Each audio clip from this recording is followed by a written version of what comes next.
sounds of the medical personnel here at the Dr. Harry Serchi Hospital. Umsholozi usilethela uxolo, singing the praises of President Jacob Zuma, saying he has brought us peace. As you can see, the morale is quite high among the nurses here. Oh, sister, they are singing jubilation and songs of celebration. We'll try and speak to one or two of them a little bit later to find out what it means to them to have this facility open. This facility, of course, will be opened by President Jacob Zuma a little bit later today. But you can see the morale, as I said, quite high. But how do officials in this area plan to keep it that way? We know that many times in many public healthcare facilities across South Africa, the way nurses and doctors treat ordinary citizens remains a major concern. I think it was just yesterday the Sowetan newspaper speaking about issues of safety when it comes to doctors and nurses. All right, well, the man who's going to give us a little bit of insight with regard to that is the health MEC in the province, Mr. Mac Jack. A very good morning to you, MEC. Thank you so much for joining us. Good morning, Ayanda. How do you plan on keeping the nurses and the doctors smiling and singing and as happy as they are this morning? Look, there are different dimensions that we need to follow.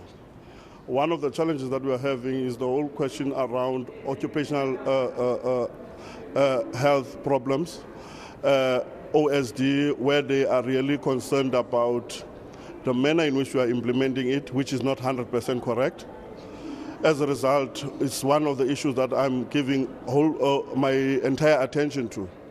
The second matter is the performance management systems, where our people are really complaining about it. But when it comes to clinicians or the medical practitioners coming to a rural province like the Northern Cape, we are really trying to revisit our recruitment strategy, but our strategy of retaining some of these professionals. And by addressing, one, the whole question of their accommodation in our areas, the whole question of the rural allowance, as well as trying to make the hospital and other facilities that we are having are facilities of higher quality, which then will assist them to do their job better. And that is what they would appreciate. You will understand, earlier on my arrival here, that is in June, I visited all institutions, including this facility, which is Dr. Harry Serchi Hospital. I talked to the entire staff, from a cleaner to the CEO here.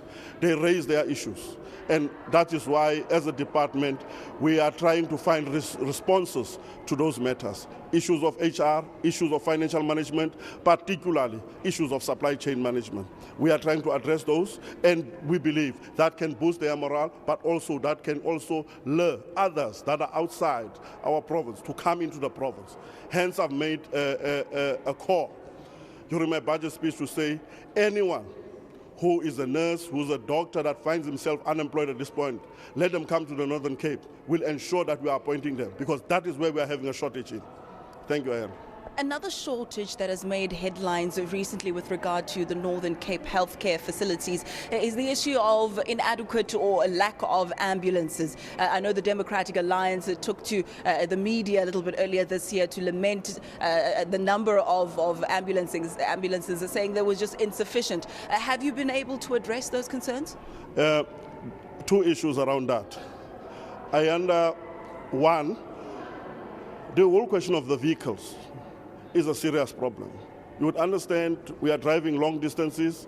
Our roads are not up to scratch in rural areas, particularly in your JTG district.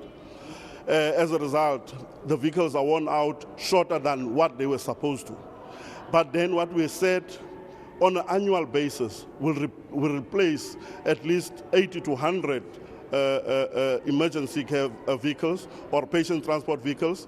And this year, we started with the 62, but for now we could only secure 40 of the 62. But what became very clear also is that some of the vehicles that are specialized, like the obstetrics vehicles, we got 20 of those to assist women that are on labor, for them to come in, and that is also assisting us, which is on top of the 40 we are having an extra 24 specifically allocated for the women that are going on labor. But also we are also trying to address the whole question of discipline in handling government vehicles. because people are not treating government vehicles as their own. We are trying to inculcate discipline in as far as that is concerned. We are trying to eradicate corruption and fraud that is taking place in that regard, which then will also address the whole question of turnaround in as far as that is concerned. But the last issue that I said is the issue around the personnel. We are promoting the two-man crew, but at this point we cannot get there, precisely because we are still trying to train some of the young people in order for them to come into to be EMS officials. And that is also going to assist the whole process of our efficiency in as far as EMS is concerned.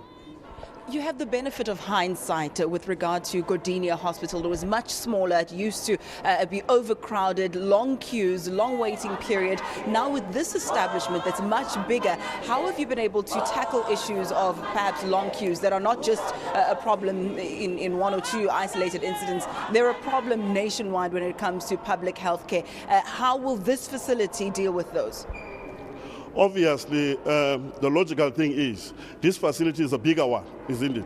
Which then would assist us to have more nurses, more facilities, more doctors, which then will address the whole question of waiting time that we are having.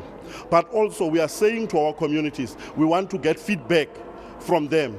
If you wait more than an hour, for example, in a clinic or in any facility, please let us know so that we address those issues direct. That is the first thing of addressing that. Secondly, you would find that the organizational structure generally of Godinia is much smaller than the organizational structure of Dr. Harry Surti, which then means, as I've said initially, more people. But also we're having support staff that we're having here. The cleaners, the laundry staff, and you name those. Those are also assisting us to really get our facility to be more efficient. And that is going to address the whole question of efficiency in delivering health services. And we spoke to the Premier about this a little bit earlier, about what other facilities we can look forward to. She spoke to us at least about one that's going to be a little bit smaller, but as high-tech in Da'a, I believe it was. Could you speak to us a little bit about some of those developments on the health front, if you're at liberty too? That is the area where I'm coming from, by the way. DR is of the same nature, of course smaller, because of the population dynamics as well. That one is going to be completed by next year, and then we hope to invite you again for when we are opening that one. But we are having a number of clinics that are completed in different areas that we are opening currently on a monthly basis, at least one of those clinics, which then are better clinics than the clinics that me and you would know about in the past. And we are also having different plans for different areas as per the IDP of municipalities versus the services that we want to deliver. And we are collaborating and cooperating with the local government and the province and national to provide these facilities in the quest of getting better health care to all. Thank you so much, MEC, the Health MEC here in the province of the Northern Cape, Mr. Mac Jack. And should anybody get injured on a sports field, perhaps they know exactly which facilities to use in this area, because we're going to sports up next, and that's why I made reference to playing sports. Valen has got your details.